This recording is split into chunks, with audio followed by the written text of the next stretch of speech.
सीएसटीला पोरं कोणाचे ओळखीचे आहेत का?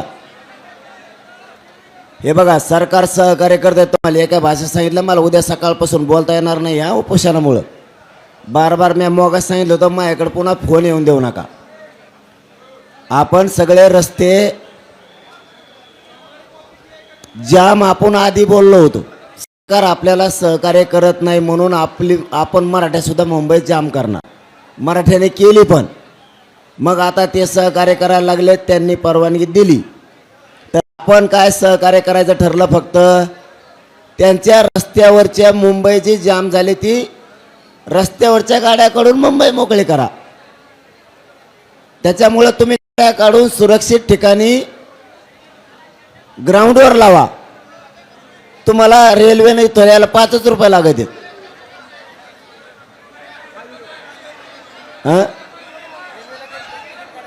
फुकट आहे म्हणतात. हे तर म्हणतात हे आंदोलकाला फुकट आहे. मग तुम्हाला समजून घ्या, नुसत्या टाळ्या नका ठोको. ए थांब रे, बोलायला लागले की लगेच सुटत देवा. हे सांगायचं राहून जातं, पोरं अर्धा ऐकत आहेत. मग तुम्ही सुरक्षित ठिकाणी गाड्या लावल्या, तुमचं सामान सुरक्षित ठिकाणी राहील. तुम्ही मुंबईत हिंडून आले किंवा देवाचं दर्शन घेऊन आले किंवा आंदोलनात आले, गाडी सुरक्षित राहील, तुम्ही सुरक्षित राहता. म्हणून सुरक्षित ठिकाणी न्या म्हणलं. सीएसटीचे पोरं शांत बसा म्हणून सांगितलं. दुसऱ्यांदा पुन्हा सांगतो, त्यांना म्हणा शांत बसा. तुमच्या गाड्या मैदानावर लिहून लावा. गरिबाच्या पोरांनी मैदानावर लावल्यात. तुला जर माझा असेल तर तो आहे गावाकडे जा आणि धिंगाणा कर. मराठीचं वाटोळं करू नको. तुमच्या ओळखीचं असल्या त्यांना मराठीत एकदा जाऊन सांगा. इथले जेवढे पोर आहेत तेवढ्या पोराला सांगतो, ही काही पैदाच गोंधळ घालणारी, यांना मराठी मोठे वाटत नाहीत. तुम्ही गोंधळ कधी घालाव? सरकारने अडचण आणल्यावर किंवा मी आंदोलन सोडून गेल्यावर. मी जाग्यावर ठाम आहे. तुम्ही गोंधळ घालता म्हणजे तुम्ही माजलेले अवलादी दिसतात तुमच्या. तुम्हाला मोगम मराठ्याचं वाटोळं करायचंय. राजकारण्याचं ऐकून गु खाऊ नका. मी जर तिथं आलो ना तर त्याला पळून सुद्धा देणार नाही. ध्यानात ठेवा. तुमचं कोणीच ओळखीचं असलं त्याला म्हणा अर्ध्या मिनिटात ते मोकळं कर लवकर. सरकार ऐकत नसल्यावर त्या गोष्टी, मी आंदोलन सोडून गेल्यावर त्या गोष्टी, विनाकारण त्याचं कारण सांगतोय बोलायचं. सीएसटी पाशी 25-30 जण आहेत माकडं. त्यांच्यामुळं आपल्या 18 किलोमीटर लोक थांबलेत इथं यायचे. हे 2% सुद्धा लोक नाही तिथं. 98% बाहेर येत आणखी मुंबईत यायचे. ह्या भंगार पोरामुळं कोण येते 2-4 जण. ते सरपंच सांगायला गेलं त्याला उलट बोललं. याचा अर्थ हे आपल्यातलं नाही, कारण हे सरपंच सगळ्या महाराष्ट्रातल्या जवळपास लोकांना आंदोलकाला ओळखीत आहे. ते माघारी बोलता, याचा अर्थ ते आपल्या आंदोलनातलं नाहीये. आणि आंदोलनातलं असलं ते 1 मिनिटात म्हणलं असतं गाडी तुम्ही सांगता तिथं लावतो. तुम्हाला गोडीत बी आरक्षण द्यायचं मी पहिल्या दिवशी सांगितलं. आणि दगडं मारले तरी आरक्षण पाहिजे. मग तुम्हाला प्रेमान देतो ना गोडीत. तुम्हाला काही गरज आहे का? हे उपास तू कुठं नाही करणारे मायावर म्हणायची वेळ येऊ देऊ नका बरं का. ते आमचे नाहीत. हे मायावर आणखीन वेळ येऊ द्या नका. मी आणखीन तसं म्हणलेलं नाही.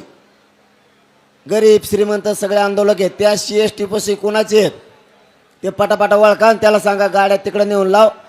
नुसतं रोडवर झोपत जाऊन त्यातल्या 2 जणांनी टाकलेली म्हणते ना, मला माहीत नाही. खोटी माहिती असू शकते त्यालाही बदनाम करायसाठी. पण ते खरं असेल तर ते इतक्या दुपारात येत आहे म्हणल्यावर आपलं नाहीच. मग ते त्याला म्हणा लवकर गाड्या काढ. मी जर मग डोकं खवळू नको. पुन्हा एकदा काय करा, आपले माऊली 2-4 जण सीएसटीला जा. सरपंच जा रे भैया तुम्ही बी सीएसटीला जा. कोण येते माऊली?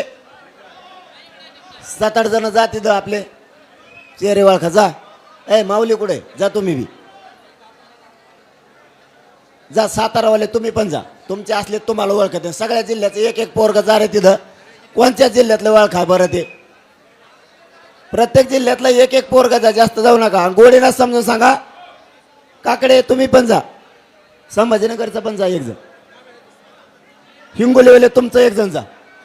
कोणत्या जिल्ह्यातलं लक्षात ये. हा जा तुम्ही पण. बापू तुम्ही जालन्यावाले 1 जण जा. जा तुम्ही.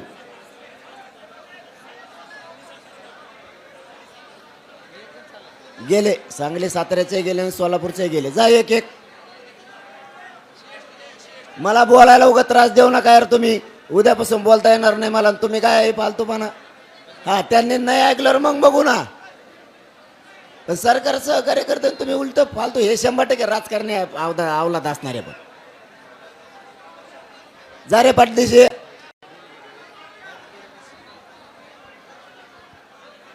आणखीन कोण राहायचे? हनू जाय बर तू बी. जाय हनू तू पण. बीड जिकवायचं कोण आहे बघा. हा महेश भाई जा. बीडचे असले तर बघा. जा जा.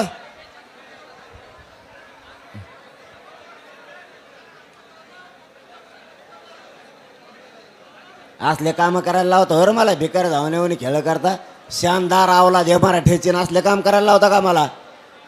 तुम्हाला रस्त्यावरून काढायला लावायचे त्याचे. तुम्हाला टप्प्यातलं नाही ते. आपले 8, 7, 8 टप्पे ठरलेले आंदोलनाचे. बहुतेक याला टप्पेच माहित नाही. आपले 7, 8 टप्पे ठरलेले आंदोलनाचे. याला टप्पेच माहित नाहीत वाटतं बहुतेक. तेव्हा हे कुठं येऊन गटारात झोपायला लागले. आपले 7, 8 टप्पे आहेत या आंदोलनाचे. पहिल्यांदा आपण 7, 8 टप्पे केले. ओके साहेब, तुम्ही कम नाही गेले? जबर बघा ते कोण आहेत. नाही नाही, एका एका जिल्ह्यातले एक एक गेलं ध्यानात येतं. कोणत्या जिल्ह्यातले? सज्जनराव तुम्ही पण जा. धाराशिवचा कोण आहे बघा.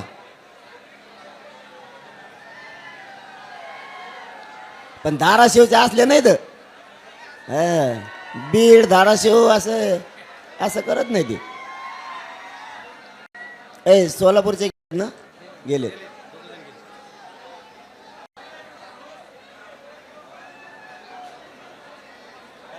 परभणीचा कोण गेला रे?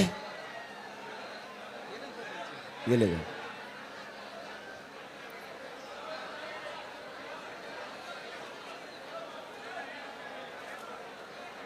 नगरवाले जा बरं तुम्ही. जाते ते CST लिखून जा. ते पोरं गेलेत. जा जा. ते आयले नगरवाले जा तुम्ही. ते कोणाच्या ओळखीचे बघा. त्यांना फक्त मायाकडे धरून आणा. काही करू नका. त्यांना काही बोलू नका कोणी. फक्त मायाकडे धरून आणा. त्यांना कोणी काही बोलायचं नाही बरं का. त्यांना फक्त मायाकडे धरून आणा. करायच्या टायमाला सापडत नाही कोणाला माहित.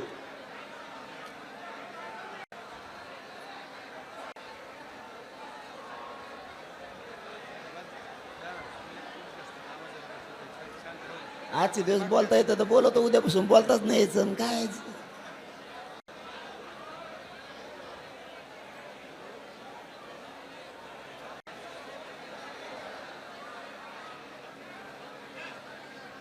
नांदेडवाले बी जा बरं. त्या CSTला निघा. नांदेडचं कोण आहे लक्षात येईल. मायापाशी वळवळ करायला म्हणल्यावर अवघड आहे. प्रत्येक जिल्ह्यातले तालुक्यातले गावातले लोक आहेत माझ्याजवळ. एकाच्या ओळखीचं नाही जरूर ते. असं कसं होऊ शकतं?